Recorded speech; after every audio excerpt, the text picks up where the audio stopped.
Agora a entrevista é importante, então, com quem tem a autoridade do fato. A gente conversa agora, então, com o senador Márcio Bittar. O senador é o relator do Orçamento 2021. Boa noite, senador. Muito bem-vindo ao Expresso CNN. O senhor viu que o nome do senhor foi citado por todos e não estava combinado isso de jeito nenhum.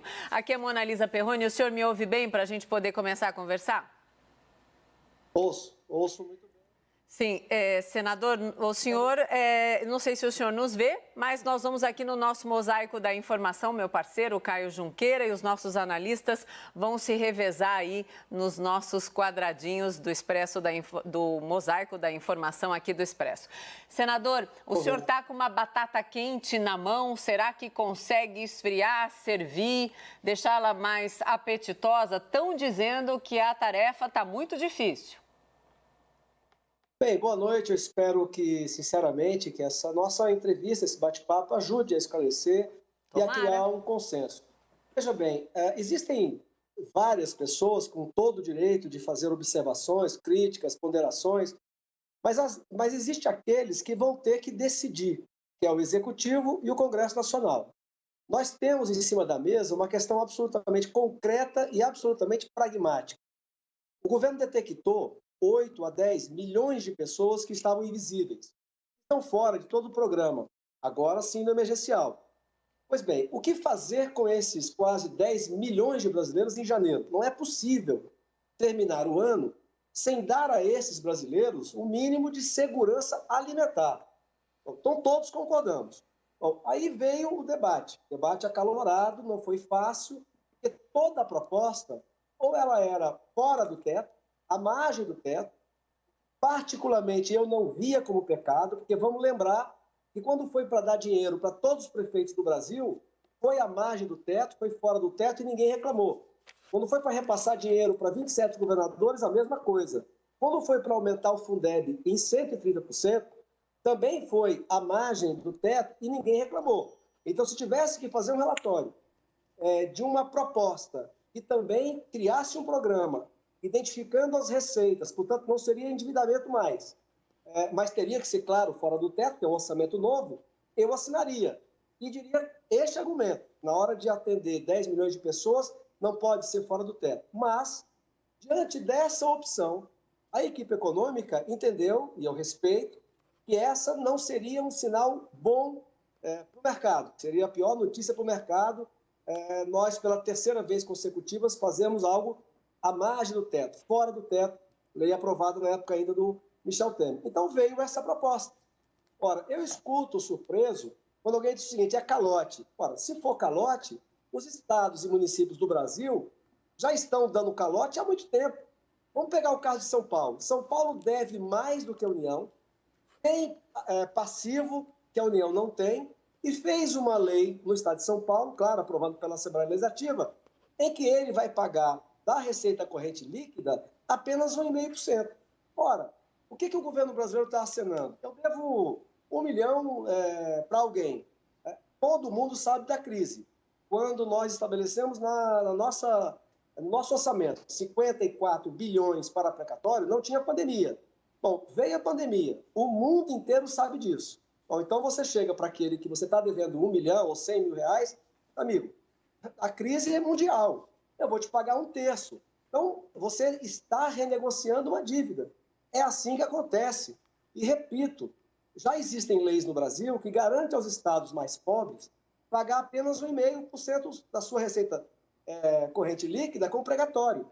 Os estados mais ricos, 2%. E, repito, o estado de São Paulo, o estado mais rico da federação, fez uma outra lei e, resultado, o ano que vem, esse ano, ele está com... Desculpa, para o ano que vem, a previsão é que ele vai pagar apenas 1,5% das receitas correntes líquidas. Ora, de algum lugar tem que sair esse recurso. Não há milagre. E com relação ao Fundeb, veja, eu vou propor, na PEC do Pacto Federativo, a desvinculação de recursos. Eu faço parte de um grupo de pessoas, eu acho que cresce a cada dia, que sabe que a educação brasileira tem um monte de problemas, mas um problema que a educação brasileira não tem é falta de dinheiro. Para a fortuna do Brasil, nós gastamos mais com educação do que todos os países da Europa Ocidental. E somos um dos 20 piores países em educação do mundo. Então, você propor, autorizando, não é obrigatório, você autorizando o governo a gastar até 5% do que foi o a mais que nós aprovamos, com famílias que estarão no programa ou que continuarão no programa a partir de janeiro, para manter o seu filho na escola, ora, o que adianta você ter um monte de dinheiro para a educação se você tem 5 milhões de famílias que não mantêm seu filho na escola porque ele tem que ajudar a fazer uma renda para o seu pai e para sua mãe? Então, chegamos a essa conta. Qualquer que fosse ela, não ia agradar todo mundo. Tirar dinheiro de algum lugar não agrada a ninguém. Mas está todo mundo pagando o preço. O servidor público está com salário congelado daqui até o final do ano, o parlamentar está com salário abaixo do teto e congelado. Nos colocamos na reforma da Previdência, claro, não tinha por que não nos colocar, mas contrariamos a ideia de que o parlamento não se coloca na reforma. Nós nos colocamos. Acabamos com o 14º e 15º salário do Congresso Nacional. Aliás, eu fui o relator da matéria pela Câmara Federal. Então, todo mundo está tendo que apertar o cinto. E essa foi a fórmula que chegamos. Quero apenas terminar a introdução dizendo que ela será apresentada na PEC emergencial, que é a PEC dos gatilhos. É aquela que diz o seguinte: quando a farra com dinheiro público chegar ao ponto de comprometer 95% das receitas correntes líquidas, trava, aciona todos os gatilhos que praticamente proíbe a prefeitura ou o governo do estado a continuar aumentando, fazendo concurso público e permite que ele diminua em carga horária e em salário até 25% proporcional de salário, que é para que a população, que não tem nada a ver com a farra com o dinheiro público, não seja sempre chamada a pagar a conta. Então, e além da PEC do Pacto Federativo, que também aponta para o rigor fiscal. Eu apoio o governo, eu apoiei a candidatura do candidato Bolsonaro na pré-campanha, porque tenho afinidade com essa plataforma, com essa agenda econômica. Agora, como dizia Nelson Rodrigues, a vida como ela é. Nós temos 10 milhões de pessoas, fora os 14 milhões que já estão no Bolsa Família. Se nós não criarmos um programa, eles não têm do que comer em janeiro. E isso não é só uma questão de solidariedade, é uma questão de você evitar um caos social. Essa é a fórmula que nós chegamos com a concordância do ministro Paulo Guedes e hoje com a simpatia manifesta de praticamente todos que estavam naquela reunião.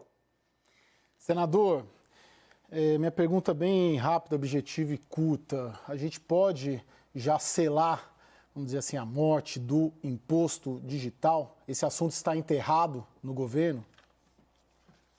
Bom, Caio, eu posso falar por mim. Primeiro assim, eu não sou de estar... Eu vou para as reuniões necessárias. Até brincando com o Ricardo fez reunião sábado de manhã, sábado à tarde, sábado à noite, domingo o dia inteiro. Me chamou para outra reunião no sábado à tarde e eu disse: eu me sinto representado por você, Ricardo, pode ir lá à vontade. Bom, mas do que eu participo, o que eu percebo é que havia um preconceito contra a frase imposto digital. Havia assim um choque. Eu não acho que há mais esse choque hoje. Quando você propõe uma reforma tributária que é fundamental para o país, uma reforma administrativa que é fundamental para o país, essa foi a agenda vencedora das eleições de 2018. Vinculando isso à desoneração da folha, então eu acho que isso, nesses últimos 30 dias, já não é mais visto no Congresso como algo impossível. A ideia é que anunciássemos hoje não apenas a PEC emergencial, com o programa Renda Cidadã lá dentro, também a PEC do Pacto Federativo, mas também a ideia era que reforçássemos com a nossa mensagem a necessidade do caminhar da reforma administrativa e, ao mesmo tempo, algum pacto sobre alguns itens da reforma tributária. Mas como o amadurecimento de uma não estava tão pronta hoje de manhã, até se cogitou por alguém, por que não então adiar, para que a gente anunciasse tudo de uma vez como estava previsto hoje. Mas acabou prevalecendo a ideia, não, se já tem consenso em alguma coisa, vamos anunciar. Mas Caio, do que eu percebo, não há mais o preconceito que havia. E eu já disse, do meu ponto de vista, eu não tenho nenhum problema de defender e aprovar o imposto, que é muito mais democrático, é muito mais justo, e combate sonegação. Sonegação é um crime gravíssimo, é alguém que está usando à sociedade sem pagar nada. E isso vinculado a você desonerar a folha e acena concretamente para o aumento do trabalho formal. Agora o nosso time de analistas participa da entrevista. Senador Thaís Arbex, você começa. Boa noite, senador. Algumas pessoas avaliaram essa apresentação de hoje como feita às pressas. A minha pergunta é o seguinte, qual é a chance de esse anúncio, esse financiamento do Renda, ser mais um balão de ensaio? Thaís, eu acho que esse anúncio hoje não foi feito de forma assodada, ao contrário. Há 3 semanas fizemos um compromisso numa reunião, de não falar mais sobre essa matéria, porque muito se especulou e você cria uma onda de boatos que acaba mais prejudicando do que ajudando.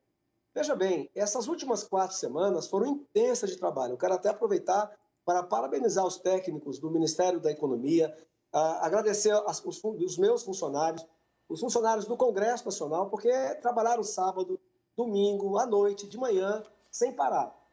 Nós chegamos ao final, Thaís, com 2 propostas. Vamos tentar recapitular. Bom, primeiro, o presidente da República, legitimamente, diz o seguinte, olha, nós temos aí milhões de brasileiros que em janeiro estarão fora de programa. Não dá para... agora há pouco eu ouvi na CNN mesmo. Hoje são 67 milhões. Imagina se nós estivéssemos pensando em manter renda para esse tanto.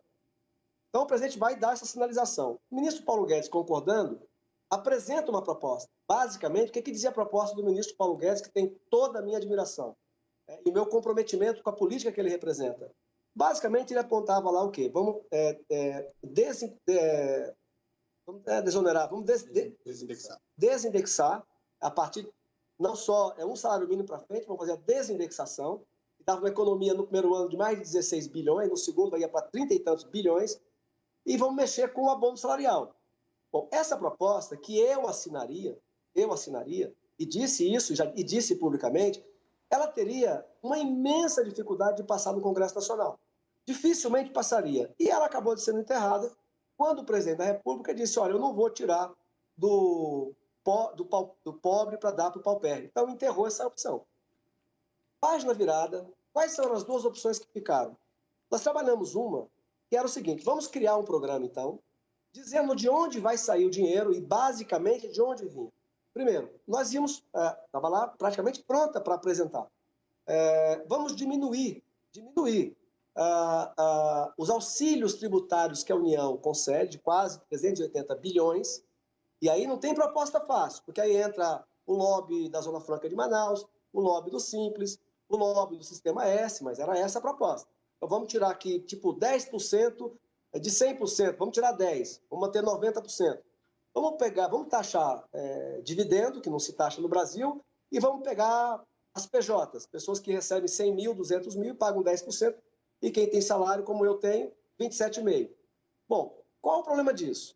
Você ia enfrentar a resistência. Não pensa que aí, nesse meio, não tinha gente já dizendo que era direito adquirido, que ia ter judicialização, que, aliás, no Brasil não tem mais nada que não possa ser judicializado, né? Então, tudo tem problema. Mas o maior problema é que o ministro, que eu respeito e admiro, Paulo Guedes, dizia que isso era o pior cenário para o mercado. Bom, então essa era uma posição, por quê? Por que era a pior proposta para o mercado? Porque ele ia ser construído fora do teto, como foi o pré-sal, a seção onerosa, e como foi o Fundeb. Bom, essa era uma opção. E a outra opção, o que era? Mexer dentro do orçamento, mas não naqueles itens mas o Congresso e o presidente já haviam soterrado.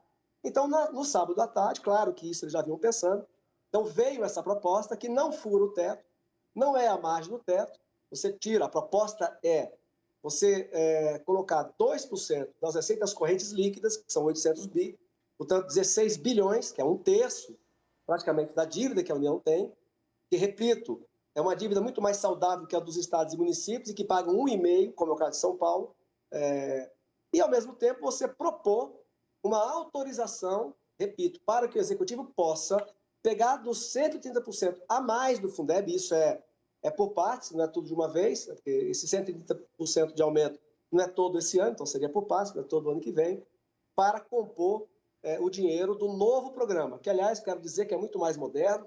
Não estou criticando o Bolsa Família, eu acho que é natural, o programa de assistência é um... Ah, não é possível que travou, será? Gostei muito do que... Voltou. Complementa, senador, por favor. Voltou? Voltou. Você tem uma série de mecanismos para incentivar a criança dessa família a sair-se bem nas notas na escola, então é um incentivo ao mérito, como você tem uma série de incentivos, que eles estão estudando e vão depois pormenorizar, que faz com que a pessoa que esteja nesse programa novo queira ter a carteira assinada. Hoje todo mundo sabe, no Bolsa Família, uma das questões que é tida como um problema é que quem nele está não quer ir para a carteira assinada com medo de perder depois a carteira e voltar para o fim da fila.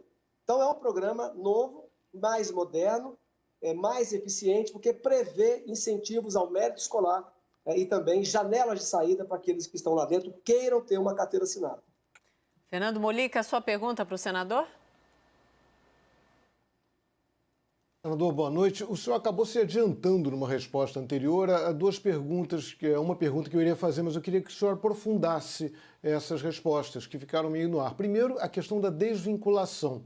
O senhor vai propor, o governo vai propor, o fim das verbas obrigatórias, o percentual obrigatório para saúde e educação, que hoje consta, esses percentuais constam da Constituição.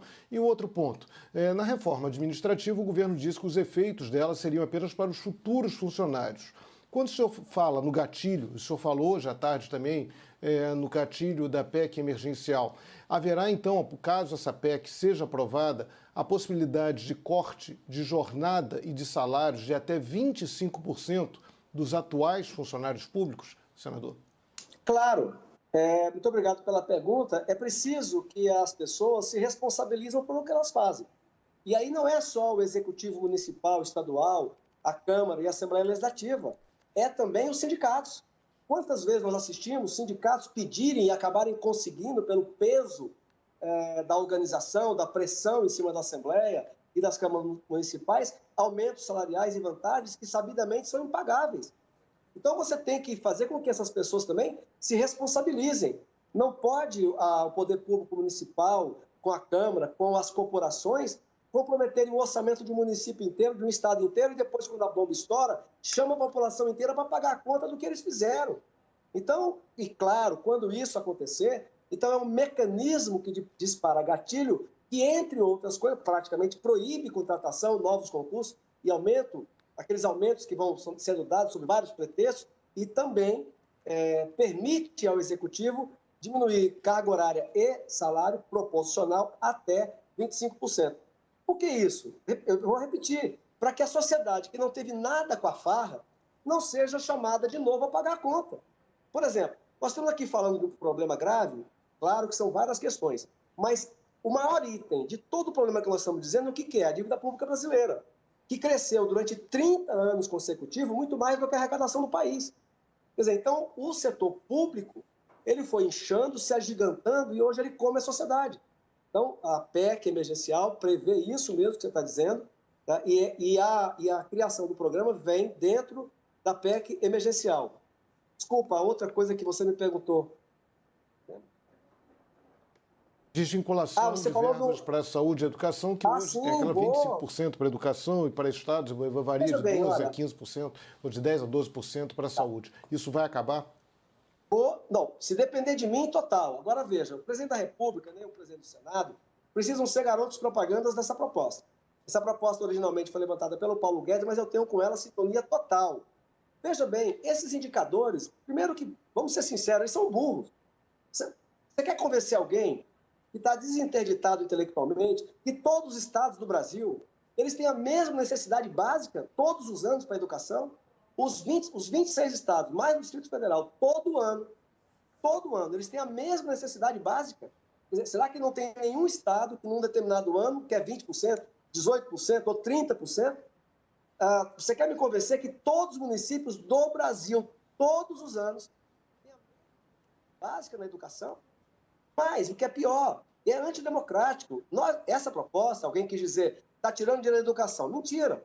está tirando R$1 da educação. Nós estamos apenas devolvendo ao dono do recurso, a prefeitura, o município, o Estado, o direito de legislar sobre o seu orçamento. Só isso e mais nada.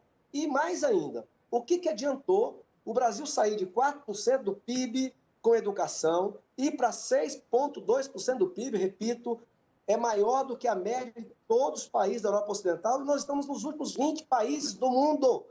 Nós temos problema da pré à Universidade Federal. A Universidade Pública, nós tínhamos uma universidade entre as 100.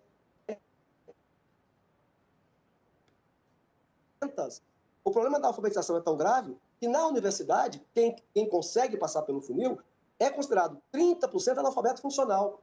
Então, quer dizer, a esse caos na educação, o que é que responde às corporações? Eu quero mais autonomia e mais dinheiro. Por quê? Não presta conta? Quer dizer, quem financia, vamos pegar um exemplo, quem financia a Universidade Federal são os milhões de brasileiros que dela não podem participar. Por que eles não merecem uma satisfação? Por que isso não tem que estar vinculado a mérito, a eficiência? Ora, se nós concordamos que a educação brasileira está entre os 20 piores países do mundo, e a gente não muda nada, então você mantém. Não é o presidente, nem governador, nem prefeito que manda na educação. Quem manda são as corporações. Se você mantém as corporações com a estabilidade total, independente do mérito, independente da eficiência, e ao mesmo tempo com verba carimbada, então você tem o dinheiro, chova pedra ou canivete, você tem aquilo garantido. E ao mesmo tempo você tem estabilidade total, independente da eficiência, por que você vai mudar? Então, se nós entendemos que a educação é um flagelo, e é no Brasil, rende muito pouco pelo que gasta, tem que mexer. Então, na proposta do Pacto Federativo, ela vem, essa semana está pronta, ela vem propondo a desvinculação. Além do fato, que eu quero realçar, do autoritarismo. Quer dizer, aqui em Brasília, a gente é mais capaz de decidir pelos 5 mil e tantos municípios, pelos 27 governadores, assembleias, o que é prioritário em todos os anos. Então, E outra, para terminar, é uma contradição com o Congresso Nacional. O Congresso quer ter maior protagonismo na lei orçamentária, que é um direito do Congresso, direito legítimo do Congresso, mas 96% está engessado. Então, para o Congresso ter maior legitimidade na elaboração de uma das leis, talvez a mais importante que ele faz todo ano, que é a lei orçamentária, então desvincula. E aí sim, por exemplo, quando precisou aumentar o dinheiro para a educação, nós não aumentamos? Aumentamos. E não foi respeitando apenas aquilo que diz lá o percentual. Aumentamos em 130%. Quando precisou aumentar para a saúde, foi muito acima do teto que era dito. Então, se depender de mim, claro, o relatório vai apresentar a desvinculação e eu vou defender com as armas e os argumentos que possuo. Mas eu sou um voto. Thaís Herédia, sua pergunta para o senador? Oi, senador. Boa noite. Senador, os senhores estão criando uma despesa obrigatória, que é o Renda Cidadã, ainda mais se ele for mesmo para a Constituição, com uma fonte de financiamento que é uma renegociação de dívida, como o senhor mesmo colocou, porque estamos vivendo uma crise. E quando a crise acabar, o governo vai continuar financiando uma despesa obrigatória com a desculpa de que vai renegociar a dívida porque estamos vivendo uma crise? E o segundo ponto que eu queria saber do senhor é que quem financia os estados é a União. A União tem dívida soberana e ela é financiada pelos cidadãos que compram títulos públicos. Então, a percepção de risco hoje do mercado, de ter inclusive aumentado os juros no mercado, já não é uma resposta a essa proposta? Bom, Thaís, muito obrigado pela pergunta. De fato, é uma pergunta bastante pertinente. Você tem aí um problema grave e nós estamos buscando, numa renegociação de uma dívida, como eu disse, você não está negando a dívida e não está dando calote, você está renegociando. Mas ela é temporária. Então, imagina o seguinte, a União, o que deve são esses 55 bilhões. Então, se em 3 anos a União quitar, quer dizer, a fonte básica do programa Renda Cidadão teria terminado. Agora, por isso é que na PEC, bom, primeiro que nós imaginamos, e trabalhei para isso, e trabalho para isso, para que o Brasil, a partir desse ano que vem, comece a recuperar a economia. E nós tenhamos, paulatinamente, ano a ano, uma diminuição desses 20 e tantos milhões de brasileiros que terão que estar no programa a partir de janeiro. Mas prevendo isso que você acabou de dizer, nós vamos colocar no texto que, para financiar esse programa, também o orçamento da União. como é até agora o Bolsa Família. Quer dizer, é o orçamento da União que banca o Bolsa Família. Nesse momento, como você não tem mais orçamento, a não ser que fosse fora do teto, isso foi rechaçado, então você tem que excepcionalizar dentro do próprio orçamento. Mas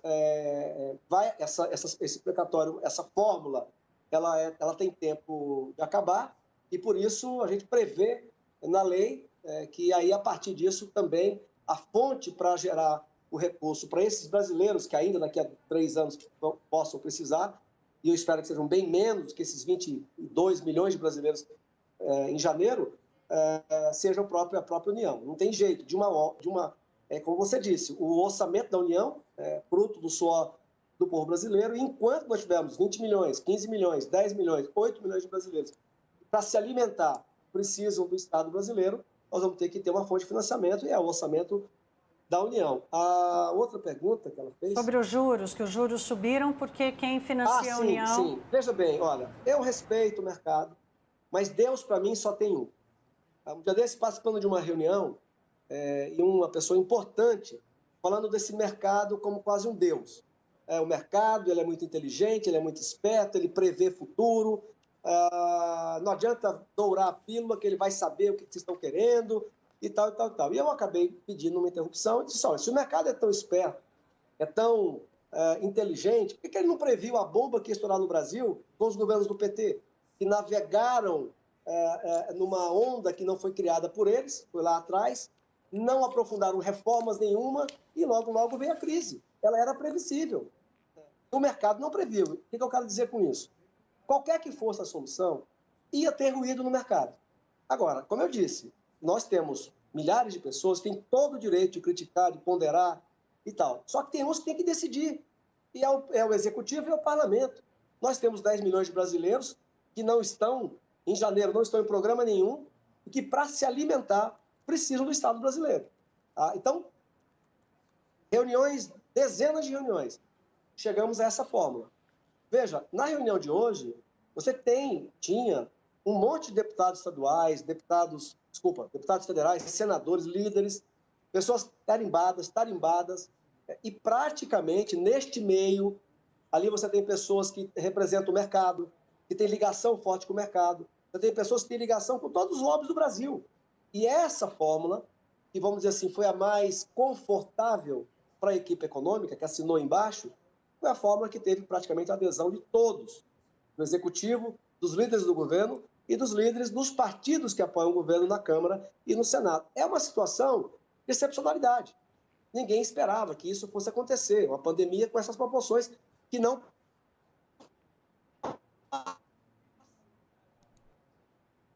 Pensando em primeiro lugar, de que nós tínhamos que achar uma conta para dar a esses brasileiros, no dia 31 de dezembro, na virada do ano, o mínimo de tranquilidade. E acho que chegamos a um bom termo. Não é ideal, nunca, qualquer que fosse a fórmula, não seria ideal. Agora, repito, o ideal é que a gente avance com as mudanças. Então, por isso, eu vou colocar o renda, já está pactuado isso, dentro da PEC emergencial, que é a PEC dos gatilhos. E aprovada junto com a nova renda, aponta claramente para o compromisso da austeridade fiscal. Tá certo, senador. Muito obrigada por essa entrevista. Venha mais vezes conversar com a gente. Eu continuaria porque quero saber da próxima como será a reação dos prefeitos, governadores e até do mercado. O senador mirou, atirou. Fica para uma próxima para a gente conversar mais. Muito obrigada. Até uma próxima, então, senador. Eu que agradeço. Sempre que for útil, eu estou à disposição. Muito obrigado. Parabéns. Muito obrigada.